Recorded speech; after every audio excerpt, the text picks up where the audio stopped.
चलो इसी की कमी थी। बोल बोल बोल। सॉल्व करके भेजा है, एक बार चेक कर लो। अभी चेक करूं? फ़ोन तो वीडियो पे लगा हुआ है। आप आगे क्वेश्चन करो, मैं एक बार इनकी करवा दूं, फिर चेक करूंगी बाद में। है हाँ, चलो आज हम करेंगे इशू ऑफ शेयर कैपिटल। इसका पूरा रिवीजन यहाँ से स्टार्ट करते हैं। Issue of share capital. देखिए, एक दो बार आप इस चैप्टर को भी पढ़ चुके हैं, ये आपका मैं एक छोटा सा रिवीजन करा देती हूँ। सबसे पहले जब कंपनी इनकॉर्पोरेट होती है तो उसकी ऑथोराइज्ड कैपिटल होती है। Authorised capital memorandum of association में लिखी होती है। आर्टिकल ऑफ आपने पढ़ा होगा, MOA, ठीक है, वहाँ पे लिखी होती है। ये इस कंपनी की पूरी कैपिटल होती है कि कितनी कैपिटल से ये ऑथोराइज्ड हुई है, ठीक है। ये कहाँ जाता है? ये आपका नोट टू अकाउंट्स में जाता है और इसके अलावा ये कहीं भी नहीं आता, इसकी और कोई वैल्यू नहीं है। ऑथोराइज्ड कैपिटल का एक हिस्सा होता है इश्यूड कैपिटल, जो कि कंपनी पब्लिक के लिए एप्लीकेशन इशूड करती है क्योंकि उनको फाइनेंशियली पैसा चाहिए। पैसा वो बैंक से भी ले सकते हैं, बट बैंक पे उनको इंटरेस्ट रेट ज़्यादा देना पड़ेगा, इसीलिए वो पब्लिक को इनवाइट करते हैं कि वो आके उनकी कंपनी में इन्वेस्ट करें। इसको हम कहते हैं इश्यूड कैपिटल, और ये भी नोट टू अकाउंट्स में आता है। इसी कैपिटल का हिस्सा होता है सब्सक्राइब्ड कैपिटल,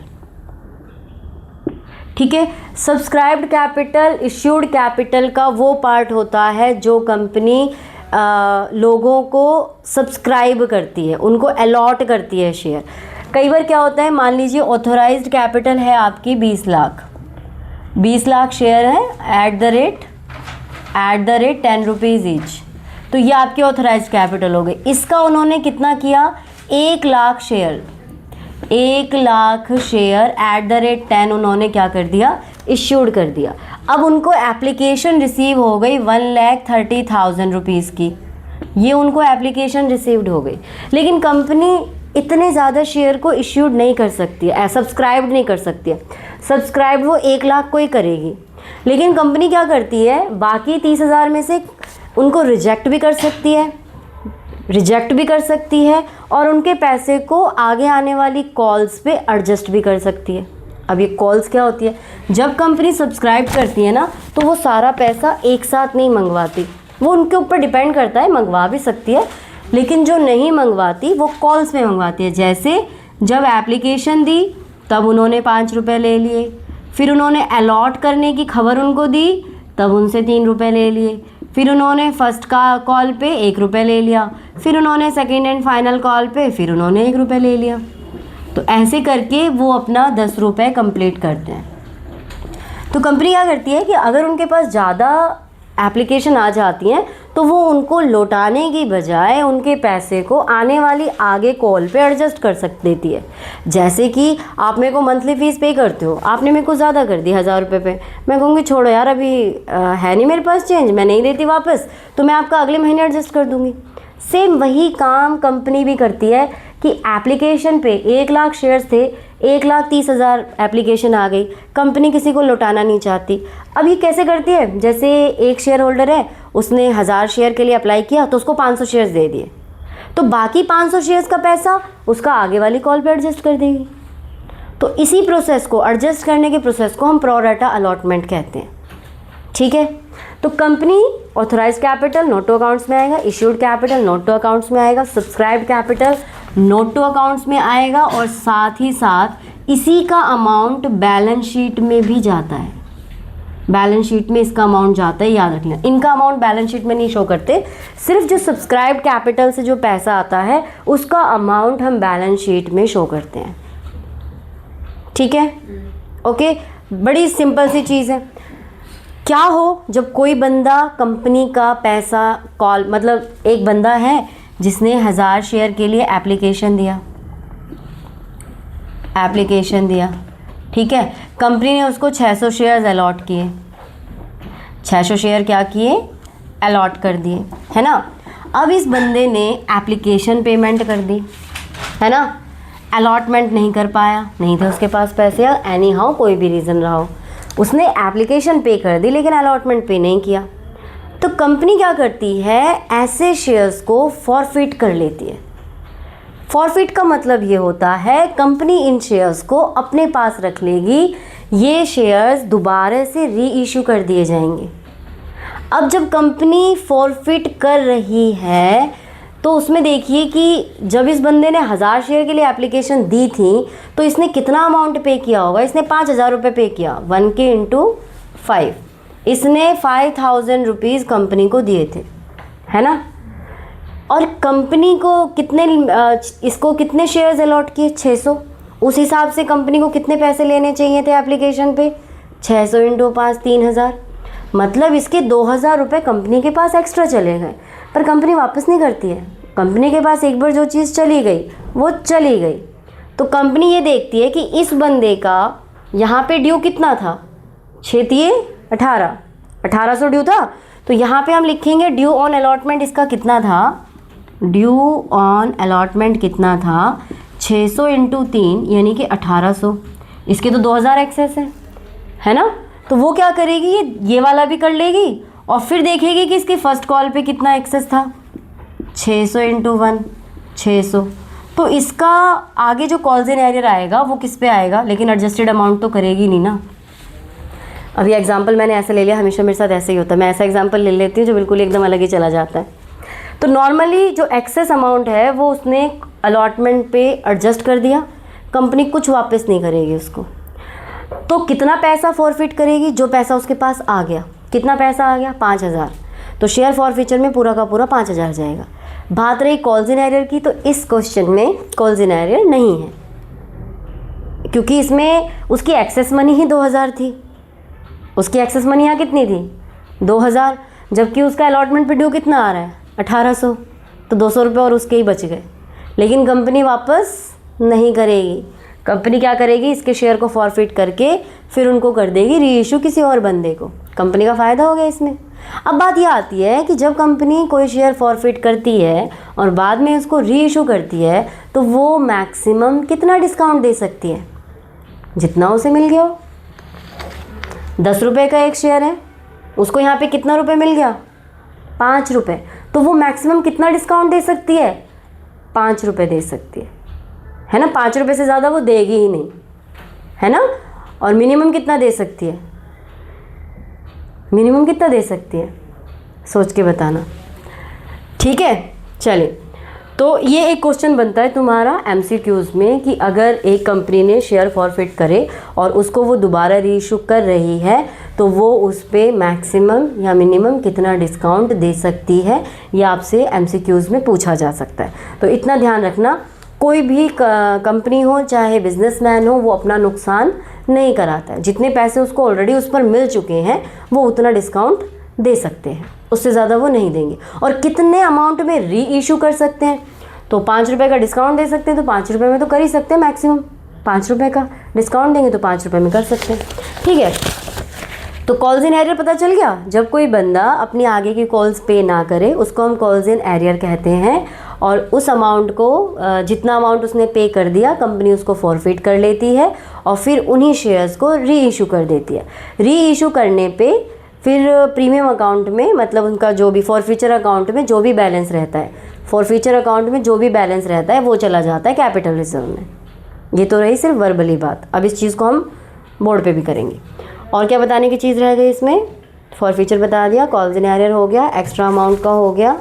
अरे देखो, अभी दिमाग में ना एक चीज़ आई थी कि ये बताऊंगी अभी मैं, और मेरे माइंड से निकल गई वो बात यार। हाँ, कंपनी अपना शेयर 2 तरीके से इशू कर सकती है, या तो एट पार या फिर प्रीमियम। कंपनी कभी भी डिस्काउंट पे इशू नहीं कर सकती। इशू एट पार का मतलब है जितने का शेयर है उतने में ही इशू करना, ठीक है। एट प्रीमियम इसका मतलब है उससे ज़्यादा, 2 रुपये 3 रुपये 4 रुपये, कितने का प्रीमियम दे सकती है, डिपेंड ऑन कंपनी, जितना चाहे उतना प्रीमियम दे सकती है, ठीक है। नोड़ी, आप चले जाओ फिर भी, ठीक है। जितना चाहे उतना प्रीमियम वो दे सकती है, ठीक है। डिस्काउंट पे इशू नहीं कर सकती, लेकिन री इशू कर सकती है डिस्काउंट पे, हाँ डिस्काउंट पे री इशू कर सकती है, डिस्काउंट पे इशू नहीं कर सकती। बहुत अच्छे से क्वेश्चन को ये पढ़ लेना है। अब बात आती है, आज इसी को ही कंटिन्यू करते हैं, तो एक क्वेश्चन ले लेते हैं, ये पेपर में आया हुआ है। Fastrack limited invite application for issuing 50,000 share, यहाँ पे मैं इसकी इंफॉर्मेशन लिख देती हूँ। Issuing 50,000 share at the rate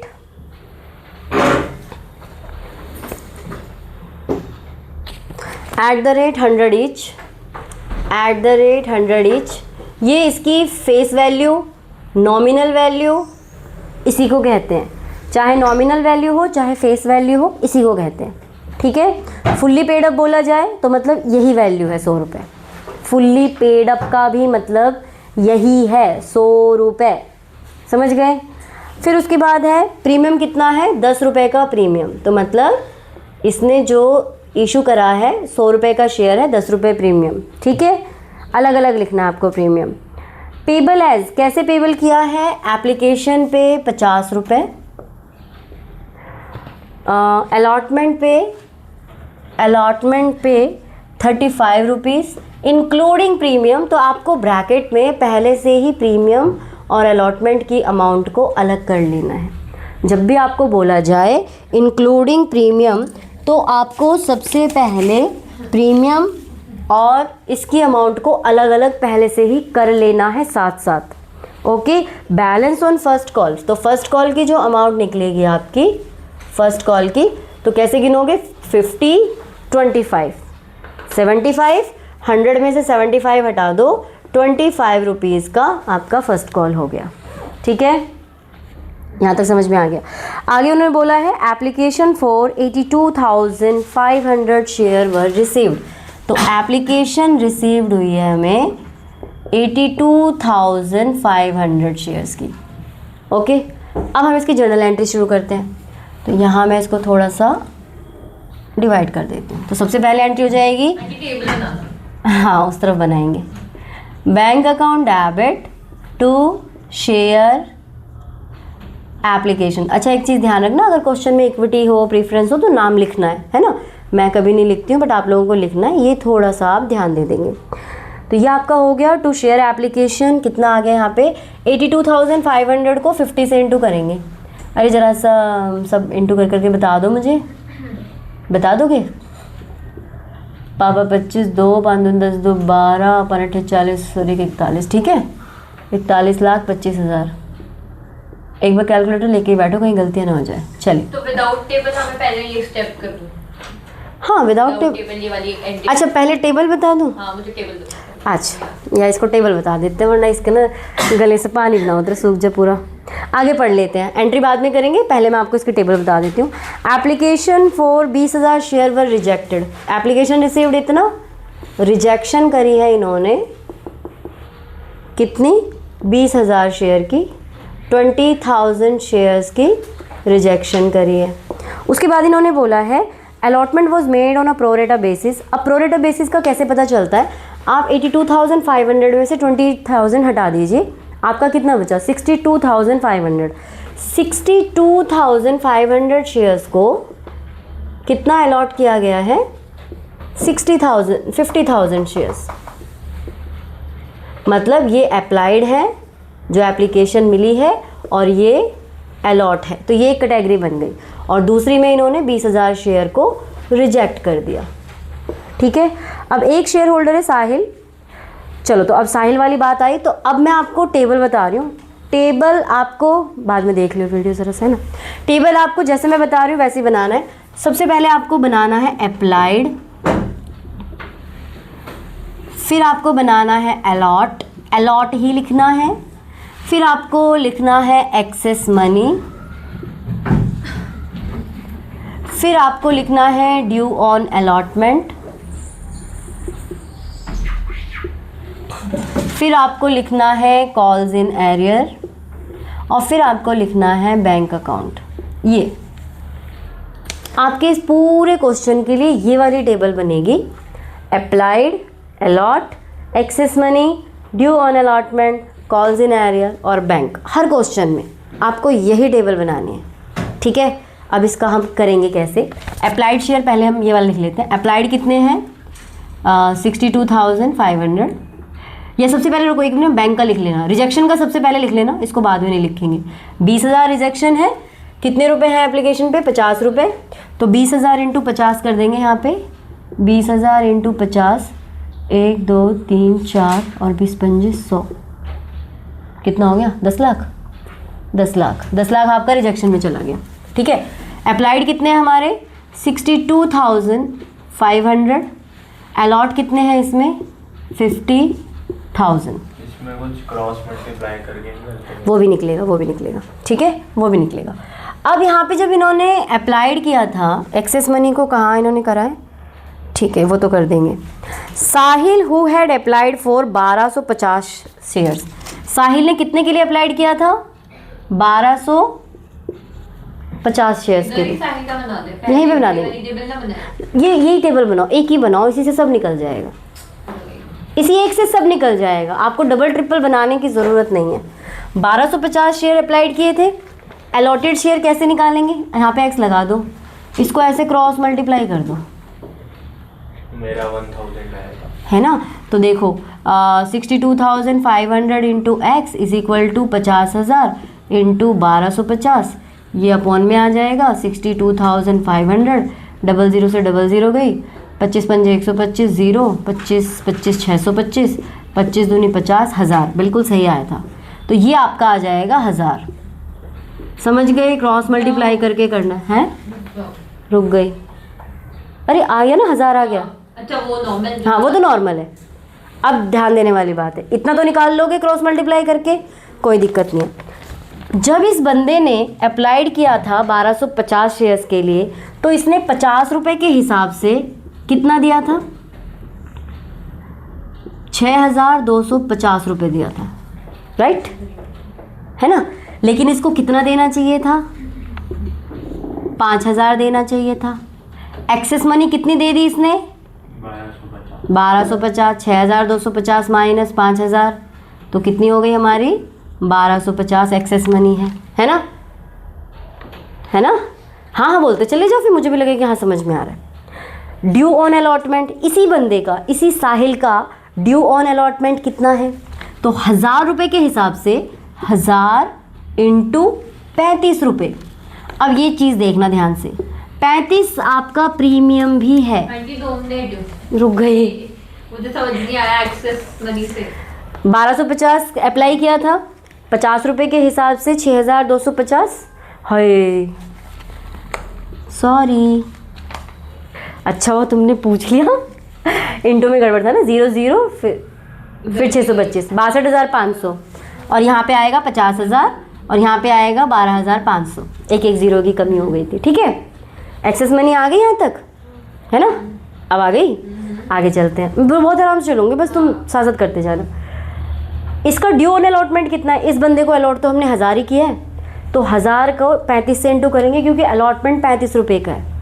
due on allotment का मतलब ये है कि उस बंदे को अलॉटमेंट पे कितना पैसा देना है। क्या हो गया तुषार, क्वेश्चन नहीं आ रहा, क्वेश्चन नंबर बताओ कौन सा है। कर रहा हूँ अभी, नहीं तो इसका किया हुआ है ना पूरा घर वर सब बना दे रही है। वो क्वेश्चन नंबर इसकी कॉपी में होगा ना, क्वेश्चन नंबर बताओ।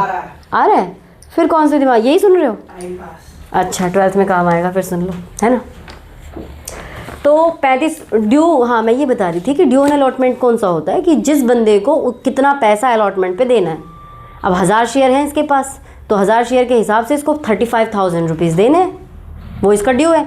लेकिन वो 35 रुपीज़ में 25 रुपये अलॉटमेंट का और 10 रुपये प्रीमियम का है ना। तो प्रीमियम को आप शुरू से अलग करके चलना, अलग करके ही चलना, अगर आपको आगे अपना ज़्यादा कैलकुलेशन नहीं करनी है तो ये आपका हो जाएगा 25 और यहाँ हो जाएगा 10।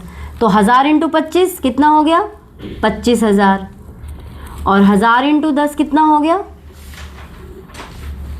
10,000। ठीक है, अब मेरे पास एक्सेस मनी कितनी है 12,500। सॉरी, जो भी आपकी एक्सेस मनी है वो सबसे पहले अलॉटमेंट वाले पैसे को कवर अप करती है, उसके बाद प्रीमियम पे जाती है। ऐसा आपकी बुक में बहुत अच्छे से मेंशन है कि जो एक्स्ट्रा पैसा बचेगा कंपनी के पास, वो एक्स्ट्रा पैसा पहले अलॉटमेंट कवर अप करेगा और फिर उसके बाद प्रीमियम को कवर अप करेगा। तो हमारे पास है 12,500, तो हमने ये हटा दिया 12,500, तो लेकिन अभी भी इसका 12,500 कॉल्स इन एरियर बाकी है। तो जो टोटल कॉल्स इन एरियर आएगा वो इन दोनों को प्लस करने पे आएगा, यानी कि 22,500। ठीक है, ये आ गया इसका कॉल्स इन एरियर। फिर और उसने कॉल भी पे नहीं करी। अच्छा, अब बात ये आती है, क्या हमें कॉल पे भी इसका यही एक्सेस मनी निकालना पड़ेगा? तो नहीं। क्यों? क्योंकि जहाँ पे हम एडजस्ट करते हैं, हमने पैसा कहाँ एडजस्ट किया है? हमने इसका पैसा अलॉटमेंट यानी कि अगली कॉल पे एडजस्ट किया है ना। इन्होंने ऐसा नहीं कहा कि आपको फर्स्ट कॉल पे भी एडजस्ट करना है, तो वहाँ पे अगर हमने एडजस्ट नहीं किया तो वहाँ पे आपको ये सारा तामझाम करने की ज़रूरत नहीं है। बस इतना सा कंपनी ने इसके कॉल में क्या करेंगे? नॉर्मल मैं बता, अब एंट्री कर देते हैं ना, इसी की आसान क्वेश्चन एंट्री कर देते हैं। तो पहली एंट्री आपकी, वो बस आपको वहीं तक निकालना है। ठीक है, पहली entry bank account debit to share application, दूसरी एंट्री हो जाएगी आपकी share application account debit to share capital account to share allotment, ये एडजस्टमेंट वाली है, टू बैंक अकाउंट जो हम वापस कर रहे हैं। तो टोटल हमारे अकाउंट में पैसा है 41,25,000। ये तो बेटा जो 82,500 को 50 से इंटू करने पे। ठीक है, शेयर कैपिटल में जितना शेयर इशू करा है उससे ज़्यादा पैसा नहीं लेके जा सकते, यानी कि 50,000 इंटू 50 यानी कि 25 लाख रुपए। तो 25 लाख कहाँ ले जाएंगे हम? शेयर कैपिटल में, उससे ज़्यादा हम लेके नहीं जा सकते। अलॉटमेंट में बैंक अकाउंट रिजेक्शन कितना किया है हमने? 10 लाख का। तो बाकी का जो आएगा आपका वो आप किस में लगा देंगे? 35 लाख, 6,25,000 है ना। हाँ, 6,25,000 ठीक है ना। हाँ ठीक है, ऐसे ही आ रहा था ईशान। सोच ले। ठीक है, इसमें कोई कंफ्यूजन है? बहुत इजी सा प्रोसेस है ये तो। ठीक है, ये 12,50 आपने एक्स रख के निकाला है ना? 12,50 गिवन है, 1,000 हमने एक्स रख के निकाला है। अच्छा, हाँ ठीक है। अब next entry, due entry of allotment, share allotment account debit, share allotment account debit to share capital. तो अब जितनी भी एंट्री होंगी सब 50,000 से होंगी। ठीक है, 82,500 से एंट्री मत करना, 50,000 से होगी। 50,000 इंटू 35 और टू एसपी अकाउंट भी जाएगा यहाँ। 82 से हमने कहाँ करी? हमने बैंक अकाउंट डेबिट यहाँ करी, 82,500 इंटू 50 हमने यहाँ करी, यही वाला पैसा यहाँ गया। बस इसके बाद 82,500 का काम ख़त्म है। अब आपका 50,000 का काम आ गया। और जब प्रीमियम होता है, प्रीमियम को हम क्रेडिट करते हैं। जिस कॉल पे प्रीमियम होता है उसी कॉल पे उसको क्रेडिट करना होता है। ठीक है, तो शेयर अलॉटमेंट में कितना पैसा हो जाएगा? 50,000 इंटू 35, 35 पंजे 175 और कितनी जीरो? 4 जीरो, 17,50,000। शेयर कैपिटल में जाएगा 25, 12,50,000 और 5 लाख। अब बात आती है बैंक अकाउंट की। Bank account debit, bank account debit देखिए, वैसे क्वेश्चन में अगर कॉल्स इन एरियर या कॉल्स इन एडवांस अकाउंट कहते हैं कि मेंटेन करो, तब तो हम वहाँ पे लिखते हैं, लेकिन अदरवाइज़ नहीं भी लिखोगे तो उसके नंबर नहीं कटते। तो फिर भी मैं कह रही हूँ लिख दिया करो, आपके लिए थोड़ा आसान हो जाता है। Calls in arrear account, ma'am कुछ कहेंगे नहीं उस पर, टू शेयर अलॉटमेंट। अच्छा, अब बारी आती है कि इसका पैसा हम कैसे निकालेंगे। देखिए, हमारा ड्यू कितना था अलॉटमेंट पे? हमारा ड्यू कितना है? 17,50,000। ऑलरेडी हमें कितना एडजस्ट कर दिया? 6,25,000। तो सबसे पहले आपको क्या करना है, मैं यहाँ लिख रही हूँ अलॉटमेंट का पैसा निकालने के लिए। अलॉटमेंट मनी आपका ड्यू है 17,50,000, आपका एडजस्टेड अमाउंट है 6,25,000। माइनस कर दीजिए 0 0 0, 10 में 5 गए 5, 4 में 2 गया 2, 1, 11,25,000। 11,25,000 में से 11,25,000 में से आपका कॉल्स इन एरियर है 22,500, इसको आप माइनस कर देंगे कॉल्स इन एरियर को 22,500 005211 11,02,500 11,02,500 और यहाँ हो जाएगा 22,500। तो इस तरह से निकालना है। ये चीज़ ध्यान रखिएगा, जो आपने यहाँ पे ड्यू कर दिया है पहले से जो पहले से एडजस्ट कर दिया है उसको आपको पहले से ही हटाना है, माइनस करना है, ठीक है। और उसके बाद जो कॉल्स इन एरियर होगा वो माइनस करना है, तो आपका ये अलॉटमेंट का अमाउंट निकलेगा। अब करेंगे हम फर्स्ट कॉल। अच्छा, इस साहिल बंदे ने ना अलॉटमेंट पे किया ना, कॉल भी नहीं पे किया इसने, और कॉल के बाद ही कंपनी ने इसके शेयर को फॉरफिट किया, तो ड्यू एंट्री ऑफ कॉल आ जाएगी। हाँ चलो, कितने क्वेश्चन रह गए हैं उसके, ये बता दो बस। मैं 40 पे हूँ। पर बेटा आप बस कंप्लीट कर ले, क्योंकि आज इसका देख ये भी यही बना रही कार्टून। कंप्लीट हो गया, आंसर भी निकल गया। अच्छा, वो मुझे चेक करना है, ठीक है, फिर मैं परसों की क्लास में कर दूँगी चेक, है ना। तो रेक्टिफिकेशन फिर शुरू करेंगे अगली क्लास में, तुम भी जा सकते हो फिर, ठीक है। Share first call account debit to share capital, तो 50,000 इंटू 25 12,50,000। अब करेंगे बैंक वाली entry. Bank account debit, calls in arrear account debit,